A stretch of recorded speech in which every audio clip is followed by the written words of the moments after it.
Trimbroker vám praje príjemný deň. Máme 2. decembra 2013 a poďme sa pozrieť na hrané zhrnutie a to, čo sa na trhu udialo, respektíve zaujímavosti z trhu. Poupozorňujem to, že veci, ktoré si hovoríme, sú rizikové. Začneme všeobecným pohľadom na to, čo sa v podstate na trhu deje. Vidíme, že momentálne akciové trhy sú relatívne stabilné. Vidíme Nikkei vysoko na úrovni takmer 15 700. Podobne DAX prekonal v piatok svoje nové historické maxima a je na úrovni 9400. Americkým akciám sa však moc nedarí. Tie boli vypredané pár sekúnd pred uzavretím v piatok. To znamená, z úrovne 1812 poklesli na 1804 a tam sa momentálne aj držia. A dôvodom sú aj trošku negatívne správy ohľadom predaja počas Čierneho piatku. Tento predaj neskončil príliš dobre, aj keď tržby poklesli iba o nejakých 1,2 či 1,8%, také sú odhady. Skutočnosť je, že predalo sa oveľa menej výrobkov, ako sa predalo predtým, tuším, predaje boli nižšie asi o nejakých 11-12%. Takže to ukazuje na to, že spotrebitelia nie sú zďaleka takí silní v Amerike, ako boli zvyknutí, respektíve aké sú očakávania, takže to malo tiež mierne negatívny vplyv na akciové trhy. Čo sa týka Forexu, tak tam vidíme to, že americký dolár je stále relatívne pod tlakom voči hlavným menám, voči euru a voči britskej libre, najmä voči britskej libre, ktorá po tých maximách 1,6444 asi mierne konsoliduje. Euro nedokáže už niekoľko dní prekonať rezistenciu 1,36, asi 20-30, takže je to úroveň, o ktorej sme hovorili veľmi dlho. Je to úroveň, ktorá môže spôsobiť to, že euro bude korigovať, to znamená prelomenie pod 1,3580 naznačuje možno väčšiu korekciu na eure, takže po tých niekoľkých dňoch, ako nevie euro sa dostať vyššie, tak by mohla prísť korekcia. Dolar je silnejší hlavne voči japonskému jenu, kde vidíme, že atakujeme úroveň 102,70. Ak sa pozrieme na graf, tak toto je úroveň, ktorá bola dosiahnutá pred niekoľkými mesiacmi. V máji vidíme, že tie maxima boli na úrovni 103,70, takže tam sa asi môžeme dostať. To znamená, že dolar je momentálne v silnom rastovom trende a tento rastový trend môže pretrvať aj naďalej. To znamená, cieľom je úroveň zhruba tých 103,70, to znamená tohtoročné maxima.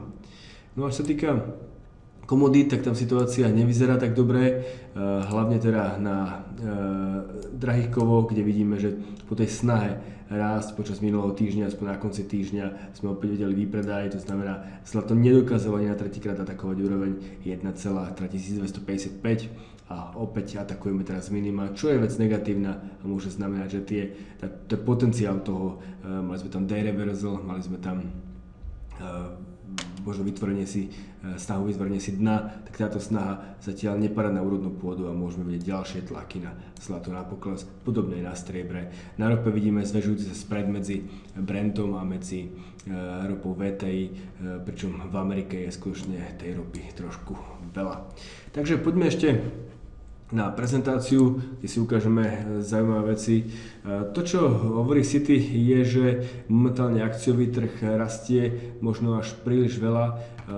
Máme tu akciový trh v modrom, je to S&Pčko a tu čierne máme spotrebiteľskú dôveru. Takže ukazuje jeden zaujímavý graf spotrebiteľskej dôvery a to je ten, že vždy počas posledných dvoch veľkých rastov alebo cyklov veľkých rastov spotrebiteľskej dôvery sme videli to, že rástla 4 roky a 4 mesiace. No a to zrovna sa pred nejakými pár dňami naplnilo, to znamená rast sme videli presne o 4 roky, 4 mesiace.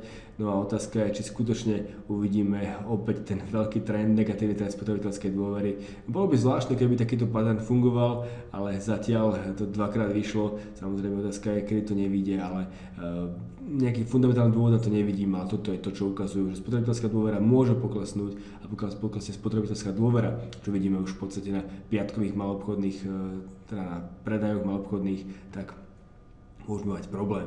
To, čo ale pripomínajú zároveň je to, že S&P nenarastlo až tak výrazne na svoj 200-dňový klzavý priemer, to znamená stále ešte potenciál na rast S&Pčka nahor. Takže treba byť opatrný, ale už aj Citi naznačuje, že sme už trošku vysoko. Čo sa týka akcií v Ázii, tak tam To, čo bolo zaujímavé a najdôležitejšie, boli správy z Číny, kde vidíme, že Čína klesla o 5%, je to domáci trh na Shenzhenu, klesol kvôli tomu, že sme mali správu o tom, že moratórium pre nové IPO, ktoré bolo zavedené počas tohto roka, sa ruší, idú byť výnimky, to znamená, Čína chce, aby na trh sa dostali nové firmy, nové čínske firmy, no a už na január mali pripravených 50 firiem. Znamená to, že kapitál by sa mohol preliať zo súčasných spoločností, ktoré možno nevyzerajú až tak dobre, do nových zaujímavých IPO. Vieme, že IPO sú veľké lákadla pre pre množstvo investorov, takže to môže spôsobiť záujem práve o tie nové firmy, čo možno krátkodobo je negatívne, ale z dlhodobého hľadiska je to vec pozitívna, to znamená nové firmy, nový kapitál, nový záujem a tak ďalej. Takže tá reakcia dnešná možno je trošku unáhlená, nemalo by to mať nejaký dlhodobý negatívny vplyv na trh. No a samozrejme nebolo by vhodné vynechať Bitcoin ako možnú menu, ktorá môže byť pre budúcnosť zaujímavá. Dnes noci sme videli veľmi zaujímavý pokles. Toto je dnešný deň, kedy vlastne Bitcoin prepadol z úrovne 1250 až na 850, to znamená obrovský pokles o viac ako 20%, avšak čo je podstatné je to, že našiel tu veľmi silný záujem o nákup a opäť sa odráža vyššie.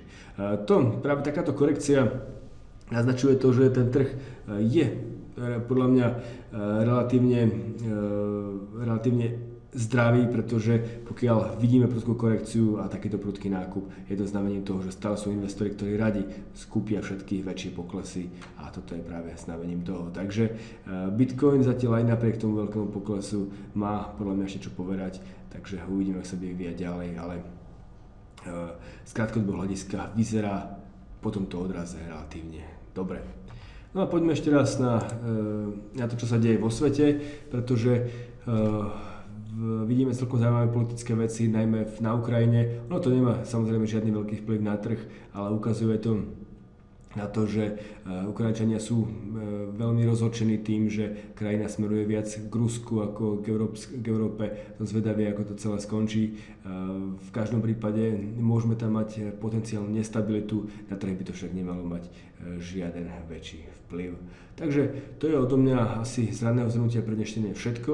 No a poďme sa pozrieť, čo si povieme ďalej. Budeme tu mať samozrejme ako vždy Jana Beňáka o 11. hodine a potom Support Referenciu v 11:30. Zatiaľ sa majte pekne a príjemný deň.